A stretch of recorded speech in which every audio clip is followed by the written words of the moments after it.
ॐ अज्ञानतिमिरान्धस्य ज्ञानाञ्जनशलाकया चक्षुरुन्मिलितं येन तस्मै श्रीगुरवे नमः। वन्देऽहं श्रीगुरो श्रीयुत्पदकमलं श्रीगुरून् वैष्णवांश्च श्रीरूपं साग्रजातं सहगण रघुनाथान्वितं तं सजीवं साद्वैतं सावधूतं परिजनसहितं कृष्ण चैतन्यदेवं श्रीराधा कृष्णपादान् सहगण ललिता श्रीविशाखान्वितांश्च तमादिदेवं करुणानिधानं तमालवर्णं सुहितावतारम् अपार संसार समुद्र सेतुं भजामहे भागवत स्वरूपम्। हे देव हे दैत हे भुवनैक बंधो, हे कृष्ण हे चपल हे करुणैक सिंधु, हे नाथ हे रमण हे नयनाभिराम। हा हा कदानुभवितासि पदं दृशोर्मे। श्री कृष्ण चैतन्य प्रभो नित्यानंद, श्री अद्वैत गदाधर शिवसदि गौर भक्त वृंद। हरे कृष्णा कृष्णा कृष्णा हरे हरे, हरे राम राम राम हरे हरे। हरे कृष्णा। सर्वप्रथम मैं अपने गुरुपाद पद्म ओम विष्णुपाद अष्टोत्तर शत श्री श्रीमद् भक्ति वेदांत माधव गोस्वामी महाराज के चरण कमलों में अनंत कोटि दंडवत प्रणाम ज्ञापन करता हूँ। हम लोग श्रीमद् भागवत पुराण में चतुर्थ स्कंद का श्रवण कर रहे हैं, जिसमें हम लोगों ने 24वें अध्याय में रुद्र गीत का श्रवण किया कि किस प्रकार जो प्रचेता लोग बरिषद के पुत्र थे प्राचीन बरही के, प्राचीन बरही का नाम बरिषद का नाम है प्राचीन बरही, तो उनके जो पुत्र थे प्रचेता गण 10 प्रचेता, वो तपस्या करने के लिए गए और उनको मार्ग में जो है शिवजी मिले। शिवजी ने उनको जो है उपदेश दिया कि किस प्रकार तुम्हें तपस्या करनी चाहिए, तो उसी को रुद्र गीत के नाम से जाना जाता है। तो ये रुद्र गीत हमारा 24वें अध्याय में और आरंभ होता है 33वें श्लोक से लेकर और 68 श्लोक में 36 श्लोक हैं इस रुद्र गीत में। तो यहाँ पर शिवजी ने जो है भगवान के स्वरूप के विषय में बताया, भगवान की जो सौंदर्य है उसके विषय में बताया कि देखो, जो भी व्यक्ति अपने चित्त की को शुद्ध करना चाहता है तो उसे निरंतर इस रूप का ध्यान करना चाहिए, और केवल भक्तिमान पुरुष ही जो है उन भगवान को प्राप्त कर सकते हैं। देहधारियों की जो वहां तक गति है वो हो ही नहीं सकती। इस प्रकार से और संत समागम, संत की महिमा, जो सत्संग है उसकी महिमा के विषय में बताया कि एक आधे क्षण का सत्संग भी जो है हमारा जो स्वर्ग और मोक्ष का, उसकी तुलना नहीं की जा सकती है किसी प्रकार से भी। फिर उन्होंने भगवान के स्वरूप के विषय में बताया, कर्मयोगी के विषय में बताया, भगवान किस प्रकार से जो है इस जगत का सृष्टि उत्पत्ति इसकी स्थिति और संहार करते हैं, ये सारी बातें बताई। और ये कहा कि जो मैंने तुम्हें स्तोत्र सुनाया है तुम इसका पालन करो एकाग्रता के साथ, आदर बुद्धि के साथ, क्योंकि जगत विस्तार के लिए सबसे पहले ब्रह्मा जी ने जो है हमको ये उपदेश दिया था इस प्रकार का, मुझको और भृगु इत्यादि जो ऋषि हैं उनको ये सुनाया था, और सभी लोगों ने जो है इसका पालन किया है इस उपदेश का। तो इससे जो है आप अनायास ही जो है इस दुस्तर संसार सागर से पार हो जाओगे। फलश्रुति बताई कि जो इस स्तोत्र का श्रद्धा पूर्वक पाठ करता है वो भगवान को भगवान से अत्यंत प्रेम करते हैं और सभी प्रकार की अभीष्ट फलों को देने वाला है। इस प्रकार अब 25वें अध्याय से हमारा 5 अध्याय के अंदर जो है पुरंजन उपाख्यान है। पुरंजन उपाख्यान, पुरंजन के नाम से यहां पर एक शिक्षा दी गई है, तो इसको 5 अध्यायों को ज्ञान पंचाध्यायी भी कहा जाता है। श्रीमद् भागवत में कई पंचाध्यायी हैं, जैसे 7वें स्कंद में 11वें अध्याय से 15वें अध्याय तक जो कर्म पंचाध्यायी है, उसमें नारद जी ने युधिष्ठिर महाराज को जो है उपदेश दिया था कर्म मार्ग का, तो उसको कर्म पंचाध्यायी कहा जाता है। उसी प्रकार से यहाँ 25वें अध्याय से लेकर और 29वें अध्याय तक ज्ञान पंचाध्यायी है। इसी प्रकार हम जानते हैं कि 10वें स्कंद में 29वें अध्याय से 33वें अध्याय तक रास पंचाध्यायी है। तो पुरंजन उपाख्यान की विशेषता यह है कि यहाँ पर श्रोता ने कोई प्रश्न या कोई जिज्ञासा नहीं किया, बल्कि अपनी ओर से करुणा करके ही नारद जी ने प्राचीन बरही जो राजा थे उनको समझाने का प्रयास किया, उनको समझाया। और यदि नारद जी जैसे महापुरुष किसी के उद्धार का संकल्प कर लें तो उसका उद्धार तो हो ही जाएगा। जिज्ञासा करने की उसको आवश्यकता नहीं है, क्योंकि उनके हृदय के अंदर उसका उद्धार करने की इच्छा पैदा हो गई है। और महापुरुषों की जो करुणा है उसके लिए कहा गया है वो अहेतुक करुणा है।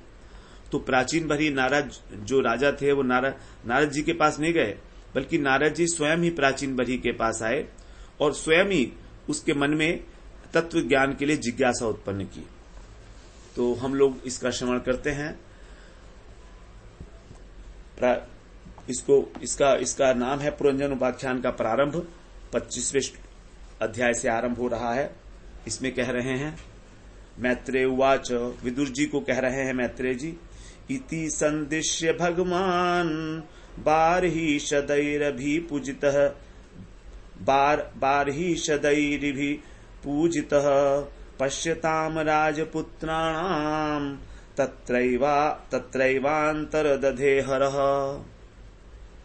इति संदिश्य, इस प्रकार आदेश देकर भगवान हरः जो शिवजी थे वे बारही शदई जो बरहिषद के पुत्र थे अर्थात प्रचेताओं के द्वारा अभिपूजितः पूजित होकर राजपुत्राणाम उन राजकुमारों के पश्यताम सामने ही देखते उनके तत्र एव अंतर्दधे वहीं पर ही अंतर्धान हो गए। तो प्रचेताओं ने शंकर जी की बड़ी भक्ति भाव से पूजा की। अब दूसरे श्लोक में कह रहे हैं रुद्रगीतम भगवतः स्तोत्रम सर्वे प्रचेतसः जपन्तस्ते तपस्ते पुर वर्षाणाम युतम जले। ते सर्वे, ते माने वे, सर्वे माने सभी, कौन? जो प्रचेता जी हैं, प्रचेता गण हैं, वे लोग प्रचेत सह रुद्रगीतम, भगवान शंकर के द्वारा जो बताया गया था रुद्रगीत, उस भगवत स्तोत्रम, भगवान के उस स्तोत्र का जले माने जल में, जपंत है जल में खड़े होकर जप करते हुए, वर्षाणाम अयुतम 10,000 वर्षों तक, अयुत का मतलब होता है 10,000, तो 10,000 वर्षों तक तप है तेपू, तप करते रहे। तो प्रचेताओं ने उस स्तोत्र का पाठ करते हुए, उसका जप करते हुए 10,000 वर्ष तक जो है भगवान की तपस्या की है जल में खड़े होकर। तीसरे श्लोक में कह रहे हैं प्राचीन बर्हिषदम क्षत्तः कर्म स्वासक्त मानसम नारदोध्यात्म तत्वज्ञ कृपालु प्रत्यबोधयत। क्षत्तः अर्थात विदुर जी, क्षत्त नाम है उनका। तो कह रहे हैं कि हे विदुर जी, कर्मसु आसक्त मानसम, कर्मों में आसक्त मन वाले। प्राचीन बरही का यहां पर विशेषण दिया है कि वो कर्मों में अत्यंत आसक्त हैं, यज्ञ कर्मों में। प्राचीन बरही को अध्यात्म तत्वज्ञ, जो अध्यात्म के तत्वज्ञ हैं अर्थात परम विदूषक हैं और कृपालु दयावान है, ऐसे नारद है माने नारद जी ने बोधयत उनको उपदेश दिया। तो वो ज्ञान के तत्व को जानने वाले हैं नारद जी, उनको समझाने के लिए आए वहां पर। और उनको समझाने के लिए क्यों आए? क्योंकि उनके अंदर करुणा है, करुणा का उदय हो गया। तो जब नारद जी के हृदय में प्राचीन बरी के प्रति करुणा का उदय हुआ तो उसको पास जाकर उसको समझाने लगे। अब चौथे श्लोक में बता रहे हैं, नारद जी कहते हैं, श्रेयस्त्वं कतमद्राजन कर्मणात्मन ईहसे दुख हानि सुखावाप्ति श्रेयस्तन्नेह चेष्यते। नारद जी समझाते हुए कह रहे हैं, हे राजन, कर्मों के द्वारा तुम आत्मन माने अपना, कतमद कौन सा श्रेय माने कल्याण, यह से माने चाहते हो। कर्मों के द्वारा तुम हमसे अपना कौन सा कल्याण करना चाहते हो। दुख हानि, दुखों का निवारण, और सुख अवाप्ति, सुख की प्राप्ति, परमानंद की प्राप्ति जो है श्रेय, यही वास्तविक कल्याण है। और तत् च इह नैष्यते, ये दोनों चीजें अर्थात तुम्हारे दुखों का निवारण और सुख की प्राप्ति इन कर्मों से, यह माने इन कर्मों से न इष्यते, नहीं मिलती। तो यदि तुम सोचते हो कि यज्ञ इत्यादि करके तुम अपना कल्याण कर लोगे, अर्थात तुम्हारा दुख नष्ट हो जाएगा और सुख की प्राप्ति होगी, ऐसा नहीं होगा। तो यहां पर कल्याण की परिभाषा बताई, दुखों का आत्यांतिक नाश और परमानंद की प्राप्ति। न इष्यते, नहीं होगा। तो कर्म से दुख की हानि और सुख की प्राप्ति, फिर कर्म क्यों करें? कारण क्या है क्यों नहीं होगा? क्योंकि कोई भी कर्म दोष से रहित नहीं होता। कर्म जो है वो अनित्य है। कर्म शरीर के द्वारा किया जाता है और शरीर अनित्य है। तो कर्म के द्वारा जो भी सुख और दुख मिलेगा वो भी अनित्य होगा, शाश्वत नहीं होगा। कुछ समय के लिए हमको सुख मिल सकता है लेकिन फिर बाद में दुख मिलेगा। दोनों ही अनित्य हैं, दोनों ही जो हैं आने जाने वाले हैं, आते जाते रहेंगे। तो कभी भी कर्म के द्वारा हमको शाश्वत शांति नहीं मिल सकती। जैसे मान लीजिए हम लोगों ने 1 महीने नौकरी की, तो नौकरी की तो सैलरी मिली। अब सैलरी मिली तो हमको ठीक है, ठीक लगा, लेकिन जब नौकरी छोड़ दी तो कुछ नहीं मिला। तो कर्म में जो दोष है, क्योंकि भगवान ने गीता में कहा है कि कोई भी कर्म जो है दोष रहित नहीं होता। जैसे अग्नि के ऊपर धुआं होता है तो उसी प्रकार से कर्म के अंदर दोष होगा ही होगा स्वाभाविक रूप से। और इस दोष के कारण हमको सुख और दुख दोनों ही मिलेंगे। तो ना तो सदा के लिए हमारा दुख मिटेगा और ना ही हमको शाश्वत सुख मिलेगा। और जो भी मिल रहा है ये सुख और दुख, ये मिलता है शरीर को। तो नारद जी पूछते हैं कि मैं तुमसे ये सवाल पूछ रहा हूं, तुम मुझे इस बात का उत्तर दो। तुम ये सब कर्म कांड कर रहे हो, यज्ञ इत्यादि कर रहे हो, तुम क्या कल्याण करना चाहते हो?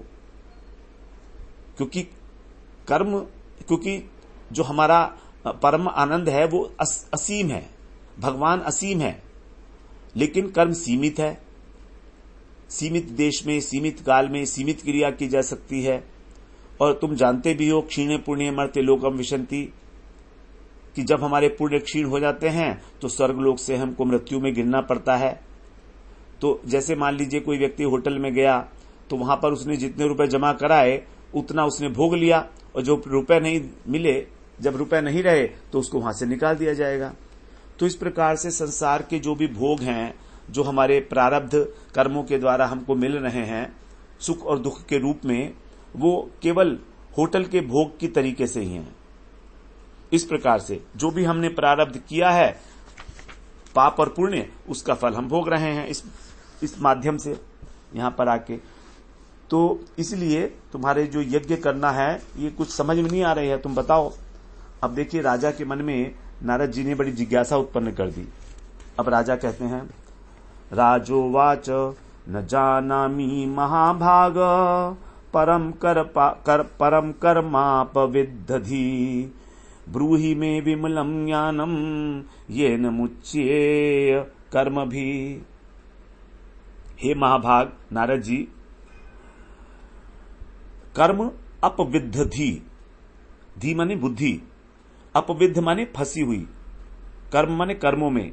मेरी जो बुद्धि है वो कर्मों में फंसी हुई है, और इसलिए मैं परम न जानामी, इससे परे, इस कर्म से अतिरिक्त और किसी प्रकार का कोई साधन मैं नहीं जानता हूं। कल्याण का क्या साधन होता है मुझे उसका कोई पता नहीं है। परम न जानामि, कि कर्म से श्रेष्ठ भी कोई वस्तु होती है ये मैं नहीं जानता हूं। मैं विमलम ज्ञानम ब्रूहि, आप मुझे उस विमल ज्ञान का, शुद्ध ज्ञान का उपदेश दीजिए। ब्रूहि माने बताइए, ये माने जिससे मैं कर्म भी मुच्येय, कर्म बंधन से छूट जाऊं। तो नारद जी ने इस प्रकार का प्रश्न किया कि उनके अंदर एक जिज्ञासा उत्पन्न हो गई। तो ये प्रश्न क्या था, एक प्रकार से उनके हृदय के ऊपर एक चोट मारी नारद जी ने। जनरली तो ऐसा होता है कि जो राजा है वो महात्मा के पास जाते हैं, और वो तभी जाते हैं जब उनको अपनी स्थिति में असंतोष होता है, मन में कोई प्रश्न होता है, जिज्ञासा होता है, समाधान पूछने के लिए, समाधान जानने के लिए। लेकिन यहां उल्टा हो गया, नारद जी महात्मा है, स्वयं उनके पास आकर समझा रहे हैं। तो नारद जी की ये करुणा है कि इस प्रकार से उनके हृदय के अंदर जिज्ञासा उत्पन्न करा के और फिर अब उनको इस प्रकार का ज्ञान देंगे। तो हमारी बुद्धि में ज्ञान तभी टिकता है जब हमारे हृदय में जिज्ञासा होती है। जब तक जिज्ञासा नहीं है, हम कितने ही उपदेश सुन लें, हमारी बुद्धि में कुछ नहीं टिकेगा, क्योंकि वो तो फिर आई गई बात हो गई। तो इस प्रकार से नारद जी के द्वारा प्रश्न पूछना जो है वो बड़ा इंपॉर्टेंट था। जिज्ञासा भी नारद जी ने उत्पन्न कराई और उसका उत्तर भी हम नारद जी ही देंगे आगे कि किस प्रकार जो ज्ञान है उसकी क्या वो है आवश्यकता है। वो सारी बातें नारद जी अब आगे बताएंगे एक दृष्टांत के माध्यम से। अब अभी राजन आगे कह रहे हैं, राजा कह रहे हैं, ग्रहेषु कूट धर्मेषु पुत्रदार धनार्थ धी, न परम विंदते मूढ़ो भ्राम्यन संसार वर्त्म का अर्थ होता है मार्ग। तो ये जो गृहस्थाश्रम है, ग्रहेषु, इस गृहस्थाश्रम में, और ये कैसा है, कूट धर्मेषु, कपटमय, कपट धर्म है ये गृहस्थाश्रम। गृहस्थाश्रम के अंदर व्यक्ति को कपट तो करना ही पड़ता है। तो कहते हैं कि ये जो गृहस्थाश्रम है कपट धर्ममय, इसके अंदर पुत्र, स्त्री, धन और अर्थ के लिए मेरी बुद्धि जो है लगी हुई है। और जो पुरुष इसमें लगा होता है, इस गृहस्थ आश्रम में पुत्र, स्त्री, धन इत्यादि में उस चीज की बुद्धि लगी है, वो मूढ़ व्यक्ति, वो अज्ञानी व्यक्ति संसार वर्तसु, संसार के मार्ग में चलता हुआ, भ्राम्यन माने भटकता हुआ, परम न विंदते, परम कल्याण को प्राप्त नहीं कर सकता। राजा को अब इस प्रकार का ज्ञान हो गया केवल एक प्रश्न से ही। तभी तो इससे पहले जो है शिव जी ने कहा था कि एक क्षण, आधे क्षण के लिए भी यदि किसी महापुरुष का संग मिल जाए तो उसकी तुलना स्वर्ग से और मोक्ष के सुख से भी नहीं की जा सकती। तो राजा समझ गए कि जो गृहस्थी में फंसा हुआ है, छल कपट करके जो अपना काम चला रहा है, उसके लिए स्त्री, पुत्र और धन ये सबसे बड़ी चीजें होती हैं। इसीलिए यहां पर इस गृहस्थ आश्रम में भगवान का साक्षात्कार नहीं हो सकता, कल्याण का साधन नहीं प्राप्त हो सकता। अब आगे कह रहे हैं नारद जी, नारदोवाच भो भो प्रजापते राजन् पशून् पश्य त्वयाध्वरे संज्ञापितान् जीव संघान् निर्गृहणेन सहस्त्रशः। भो भो, हे राजन, देखो देखो, पश्य, देखो देखो, तो प्रजापति, हे प्रजापति राजन, देखो तुम, त्वयाध्वरे, तुमने यज्ञ के अंदर, अध्वरे माने यज्ञ में, तो तुमने यज्ञ में जीव संघान, जीवों के समूह को, पशून, जो पशु हैं उनको, संज्ञापितान, बलि दी थी। यज्ञ के अंदर पशुओं की बलि दी जाती है। तो तुम देखो देखो, उसको आकाश में देखो। नारद जी ने उनको दिव्य दृष्टि दी। अध्वरे का मतलब है यज्ञ में हजारों पशु जो तुमने मारे हैं, निर्दयता पूर्वक जिनको तुमने मारा है, निर्ग्रहणेन, निर्दयता पूर्वक तुमने जिन पशुओं को मारा है, उन सबको तुम आकाश में देखो। संज्ञापितान का मतलब है बलि दी है जिनको तुमने मारा है, उनको सब देखो आकाश के अंदर स्थित हैं। 8वें श्लोक में बोलते हैं, एते त्वाम संप्रतीक्षन्ते स्मरन्तो वैश्यसं तव संपरेत मयः कूटैश् छिन्दन्ति उत्थित मन्यवः। एते इशारा करके कह रहे हैं, एते माने ये सब जितने भी तुम्हें दिख रहे हैं, तव वैश्यसम तुम्हारे अपराध को स्मरंत याद करते हुए, जो भी तुमने इनको दुख दिया है, कष्ट दिया है, उसको याद करते हुए, त्वाम सम प्रतीक्षन्ते तुम्हारी प्रतीक्षा कर रहे हैं। ऊपर आकाश में सारे के सारे लोग तुम्हारी क्रूरता को याद करते हुए अब तुम्हारी प्रतीक्षा कर रहे हैं। संपरेतम मतलब तुम्हारे मरने के बाद, जब तुम मरकर वहां पर जाओगे, परलोक में जाओगे, तो स्थित मन्यवह माने क्रोध में भरे हुए, ये जितने भी हैं सारे के सारे, उत्थित माने क्रोध से भरे, उत्थित माने क्रोध से भरे हुए, उत्थित माने क्रोध से भरे हुए, मन्यव का मतलब होता है क्रोध में भरे हुए, अयह कूटई अपने जो लोहे जैसे सींग हैं इनके, तुमको छिन्दन्ति माने छेदन करेंगे तुम्हारा। तो जब तुम परलोक में जाओगे मरने के बाद, तब ये तुम्हारा जो शरीर है उसका छेदन करेंगे, छिन्दन्ति, अत्यंत क्रोध में भरकर अपने लोहे के सींग से तुमको छेदेंगे। 9वें श्लोक में कहते हैं, अथ ते कथयिष्येमुम इतिहासं पुरातनम पुरंजनस्य चरितम निबोध गदतो मम। अत्र माने इस विषय में, ते माने तुमको, अमु माने यह, पुरातनम इतिहासम कथिष्यते प्राचीन इतिहास कहता हूं। ये किसका इतिहास है? पुरंजनस्य चरितम, ये राजा पुरंजन का चरित्र है। गदतः माने कहे जाना, मम माने मेरे द्वारा जो ये कहा जाएगा इसको निबोध अर्थात सुनो ध्यानपूर्वक। निबोध शब्द वहां होता है जहां पर सावधानी से सुनने के लिए कहा जाता है। तो अब वो पुरंजन उपाख्यान का आरंभ करेंगे यहां पर। तो यहां पर श्रीमद् भागवत में इस उपाख्यान के द्वारा जो है रूपक अलंकार को स्वीकार किया गया है। यद्यपि श्रीमद् भागवत जो है अधिकतर अभिधावृत्ति से लिखी गई है। अभिधावृत्ति का मतलब होता है कि डायरेक्ट जो बात कही जा रही है उसका वही अर्थ है, लेकिन यहां पर एक रूपक के माध्यम से एक दृष्टांत दिया गया है। जैसे शास्त्रों की एक शैली है कि जब कोई बहुत डिफिकल्ट सब्जेक्ट होता है समझने में, तो उसको एक दृष्टांत के माध्यम से बताया जाता है जिससे कि समझ में आसानी से आ जाए। जैसे कोई छोटा बच्चा है, अब उसको वैद्य के पास ले गए तो दवाई तो बहुत कड़वी है, बच्चा थूक देगा, तो वैद्य क्या करता है, उसको कहता है कि तुम इसको शहद में मिला के खिलाओ। अब बच्चे को तो पता नहीं है, बच्चे को तो शहद पसंद है, तो उसकी जो कड़वाहट होती है दवाई की वो दब जाती है। तो प्रयोजन है दवाई को खिलाना, शहद जो है वो प्रयोजन नहीं है, क्योंकि कड़वी है, सीधे ली नहीं जा सकती, इसलिए तो अनुभव तो शहद का हो और खाई गई दवाई। उसी प्रकार से यहां पर दृष्टांत के माध्यम से नारद जी आत्मज्ञान का उपदेश दे रहे हैं, उसको तत्व ज्ञान का उपदेश दे रहे हैं। और आत्मज्ञान को, तत्व ज्ञान को पचाना कोई साधारण काम तो है नहीं। प्राचीन बरही तो कर्म कांडी है, उसकी यहां पर गति नहीं है। उसने कही दिया है कि मेरी बुद्धि जो है कर्म में फंसी है, मैं किसी प्रकार के शुद्ध ज्ञान को धारण मैं नहीं जानता हूं। तो नारद जी जो है उस ज्ञान की कड़वाहट को, उसके तीखेपन को जो है कम करने के लिए उसको एक उपाख्यान के माध्यम से, कथा के माध्यम से शहद मिलाकर उसे दे रहे हैं ताकि उसकी समझ में आ जाए। तो कथा कुछ और है, तात्पर्य कुछ और निकलेगा। इसीलिए उन्होंने कहा निबोध में, निबोध अच्छी तरह से समझना तुम इसको, इस कथा को जो तुम्हें मैं कहने जा रहा हूं।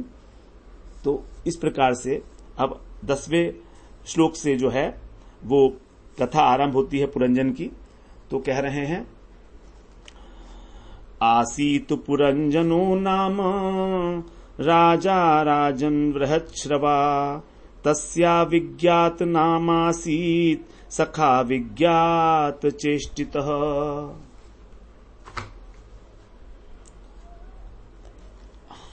इसमें कह रहे हैं कि आसीत माने था। हे राजन, पुरंजन नाम का एक वृहत्श्रवा बहुत यशस्वी एक राजा था। आसीत तस्य माने उसका, अविज्ञात नाम का एक अविज्ञात चेष्टितः अज्ञात चेष्टा करने वाला सखा, एक सखा भी था। अर्थात उसकी जो चेष्टाएं थी वो समझ में नहीं आती थी कि वो करता क्या है। तो पुरंजन नाम बताया उसका। पुरंजन का अर्थ होता है पुरम जनयति, अर्थात जो शरीर को, देह को, पुर को जन्म दे, उसका नाम है पुरंजन। और अविज्ञात कौन है? जिसका नाम ही नहीं मालूम है वो है अविज्ञात। तो अविज्ञात जो है भगवान है, ईश्वर है, वो सभी के सखा होते हैं। और जो पुरंजन है वो जीव है। ये जीव जो है सबके घर में बैठा हुआ है। पुरम जनयति, हमारे जो शरीर है, ये शरीर के अंदर कौन बैठा है? जीवात्मा बैठी है। तो वो पुरंजन है, जो जीव, जो शरीर के अंदर बैठी हुई आत्मा है, उसके लिए कहा गया है। तो वृहश्रवा का मतलब हो गया बहुत यशस्वी था वो। अर्थात जो भी काम करता था चुपचाप करता था, किसी को पता नहीं लगता था। राजा को पता नहीं लगता था कि वो क्या कर रहा है, लेकिन फिर भी था वो राजा का हितैषी ही, क्योंकि राजा का सखा था इसलिए।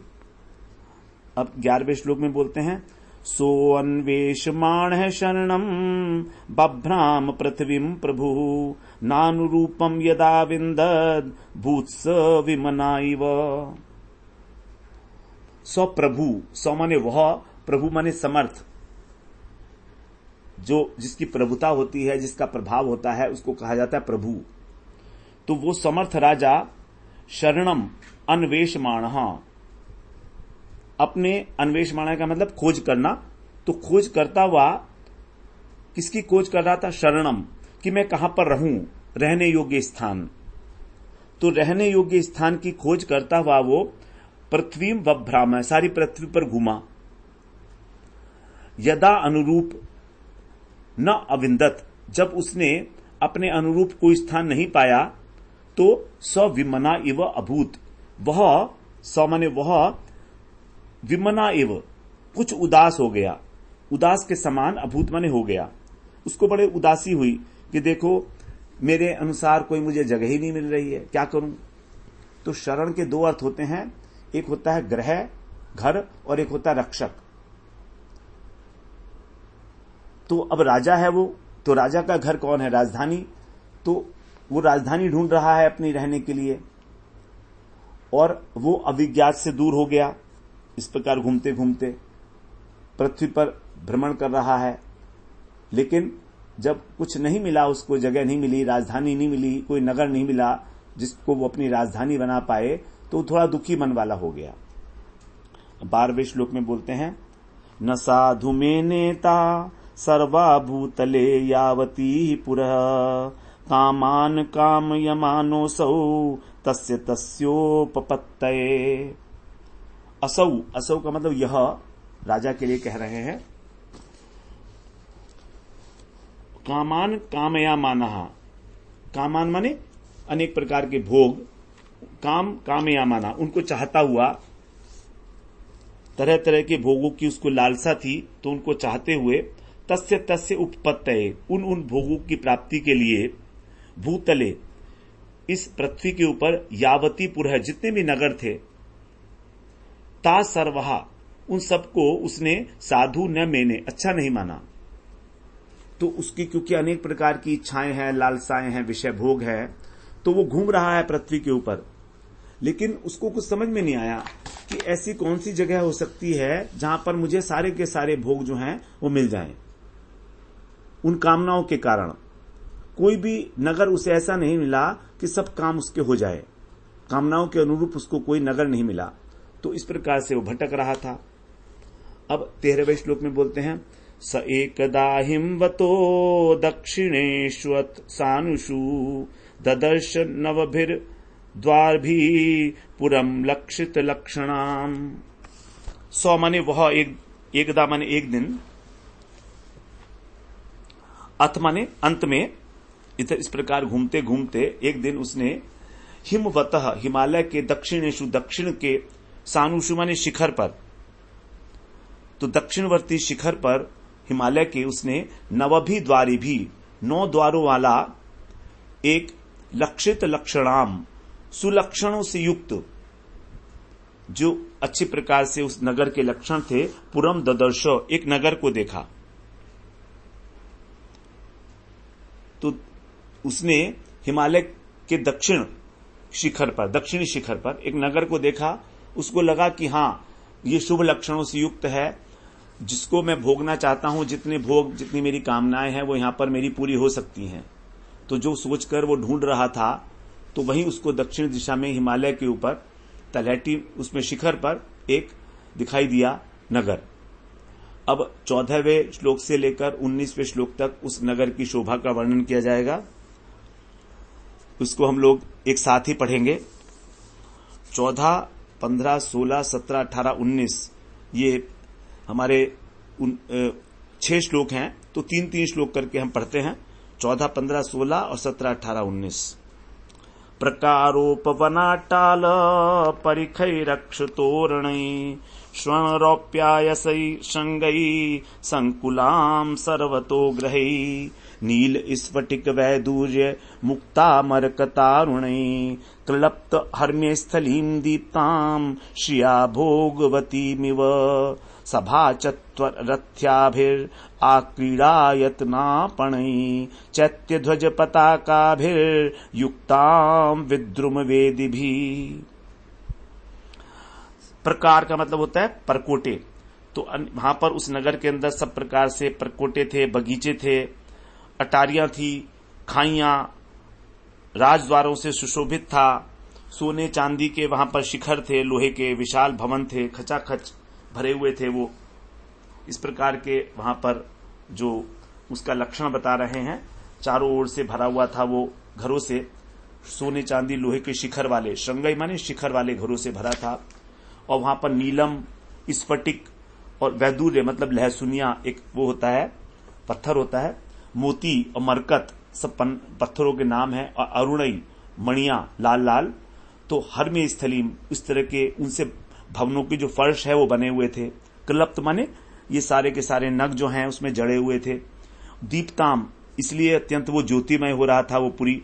और श्याम भोगवतीम इव उस शोभा में भोगवती नगरी के समान जो है वो सुशोभित हो रहा था। भोगवती जो है वो नागों की एक जगह है, नागों की राजधानी, जिसको कहा जाता है भोगवतीपुरी। वहां पर भोगी भोग हैं, नाग लोग जो होते हैं बड़े भोगी होते हैं, तो उसका नाम है भोगवती। तो उसके समान वो जान पड़ती थी। 16वें श्लोक में बोलते हैं वहां पर सभागृह थे, चत्वर माने चबूतरे थे, रथ्या भी सड़कें थी, आक्रीण माने खेलने के स्थान, आयतन माने खुले मैदान, फिर आपणई बाजार थे, चैत्य मंदिर भी थे साथ में, ध्वज झंडी पताका इत्यादि, और मूंगों की वेदियां, विद्रुम वेदी भी मूंगे की वेदियां बनी हुई थी, युक्ता माने युक्त थी। इस प्रकार से नगर की शोभा बताई। 17वें श्लोक में बोलते हैं पूर्यास्तु बाह्योपवने दिव्य द्रुम लता कुले नदद विहंगालि कुल कोलाहल जलाशय हिम निर्झर विप्रुष मत कुसुमाकर वायुना चलत प्रवाल विटप नलिनी तट संपदी नानारण्य मृगवा तैरना बाधे मुनि व्रतई आहूतम मन्यते पांथो यत्र कोकिल कूजितई। यहाँ कहना है उस नगर में पुरिया माने नगर का जो बाह्य उपवन था, बाहरी बगीचा, उसमें दिव्य वृक्ष थे, लताएं थी, और जो पक्षी अलीकुल माने भ्रमरों के समूह कोलाहल कर रहे थे, जलाशयों से युक्त थे जलाशय। फिर आगे कह रहे हिम निर्झर, बर्फ की समान शीतल झरने थे, उनको छूकर जैसे मानो कुसुमाकर पुष्प राशि में से वायु के द्वारा कमल वहां पर जो है झरनों के जलकणों से मिली हुई जो वायु थी उसके झकोरों से हिल रहे थे वो वृक्ष जो थे उनके पत्ते, और उसी प्रकार से जो तट भूमि थी वो भी वहां पर जो है शोभा पा रही थी, तटवर्ती भूमि। फिर वहां के जो मुनियों के समान वहां पर जो अनेक प्रकार के मुनियों के समान व्रत करने वाले अनेक वन्य पशु समूह बिना बाधा के घूम रहे थे, अनाबाधे। और यत्र पांथ जो पथिक लोग थे वो कोकिल कूजितई, कोयलों के समान वहां पर जो है कूक रहे थे। तो मार्ग में चलने वाले जो लोग थे, ऐसा लगता था कि मार्ग में चलने वाले जो पथिक हैं उनको ऐसा लगता था कि वो बगीचा उनको बुला रहा है। कोकिल की ध्वनि अगर हो रही ना कुहू कुहू करते हुए, तो ऐसा लगता था वे बुला रहे हैं विश्राम करने के लिए पथिकों को। 20वें श्लोक में बोल रहे हैं, यदृच्छयागताम तत्र ददर्श प्रमदोत्तमाम भर्त्यै दशभिरायांतिम एकैक शतनायकैः। वहां पर अब राजा ने क्या देखा उसको बता रहे हैं। यदृच्छया आगताम तत्र, वहां पर अकस्मात आई हुई प्रमोदोत्तमाम, एक श्रेष्ठ सुंदरी को उन्होंने ददर्श माने देखा। दशभी भृत्य, उसके 10 सेवक थे। आयांतिम, उनके साथ वो आ रही थी। एक जिनमें से प्रत्येक सेवक के शतनायकई 100 सेविकाएं थी। तो 10 सेवक थे और प्रत्येक सेवक जो है उसकी 100 नायिकाएं थी। तो 100 नायिकाओं का पति था एक एक सेवक, इस प्रकार से। तो वहां पर जब उसने देखा एक युवती को आते हुए, प्रमदा का अर्थ होता है प्रकृष्टेन मादयति, जो देखने वाले को मदमत्त कर दे, पागल कर दे, उसको, उस स्त्री को कहा जाता है प्रमदा। तो वो कैसे आ गई? यदृच्छया, भगवान की इच्छा से वैसे ही। और वो अकेली नहीं थी, उसके साथ 10 नौकर थे उसके साथ, और प्रत्येक सेवक के साथ जो है उसकी 100 नायिकाएं थी, मतलब उनका वो पति था एक एक सेवक उसका। 21वें श्लोक में बोलते हैं, पंचशीर्षाहिना गुप्ताम प्रतिहारेण सर्वतः अन्वेषमाणाम ऋषभम अप्रौढ़ाम कामरूपिणीम। वो प्रमदा कैसी थी उसके विषय में बता रहे हैं कि पंचशीर्ष अहिना, 5 सिर वाले जो सर्प थे वे प्रतिहारेण सर्वतः, सब ओर से उसकी जो है रक्षा कर रहे थे। द्वारपाल थे उसके, उस नगर के। तो जो 5 फन वाला सांप था उसका द्वारपाल था उस नगर का, और वो उसकी सब ओर से रक्षा करता था। गुप्ताम, गुप्ता माने रक्षा करना। तो वो नगर जो है 5 सिर वाले फन वाले सर्प के द्वारा रक्षित था। अप्रौढ़ाम, और वो जो सुंदरी थी वो अप्रौढ़ा थी, अर्थात प्रौढ़ नहीं थी, किशोरी थी। काम रूपिणी, और इच्छा के अनुसार अपने रूप धारण कर सकती थी, ऐसी थी वो। ऋषभम माने वो भी जो श्रेष्ठ पुरुष को अन्वेषमाणा नाम ढूंढ रही थी। तो वो जो युवती स्त्री थी वो भी कोई बड़ी उम्र की नहीं थी। प्रौढ़ता होती है 36 वर्ष से लेकर 60 वर्ष तक, और 60 वर्ष के बाद हो जाती है वृद्धावस्था। तो वो युवती अभी ये युवती थी, बूढ़ी नहीं हुई थी, बीच की अवस्था है प्रौढ़ावस्था। तो उससे भी अप्रौढ़ा मतलब छोटी थी, और जैसा रूप चाहती थी वो वैसा बना लेती थी, अर्थात मायावी थी, कामरूपिणी। स्त्री को बताया गया है कि वो मायावी रूप धारण कर सकती है। इस प्रकार से अब हम लोग यहां पर श्रवण किए 21वें श्लोक तक। 22वें श्लोक से जो है उसका, स्त्री का जो है सौंदर्य का वर्णन है। तो इस सौंदर्य का वर्णन हम लोग संस्कृत में ही इसको पाठ करेंगे, क्योंकि किसी प्रकार की कोई इसके अंदर सार तत्व नहीं है। एक लौकिक सौंदर्य का जो कवि लोग लिखते हैं, लौकिक कवि, उसी का वर्णन किया जा रहा है। तो इसको हम लोग अगले सत्र में एक बार पाठ करके फिर इस प्रसंग से आगे बढ़ेंगे। वांछा कल्पतरुभ्यश्च कृपा सिंधुभ्य एव च पतितानां पावनेभ्यो वैष्णवेभ्यो नमो नमः।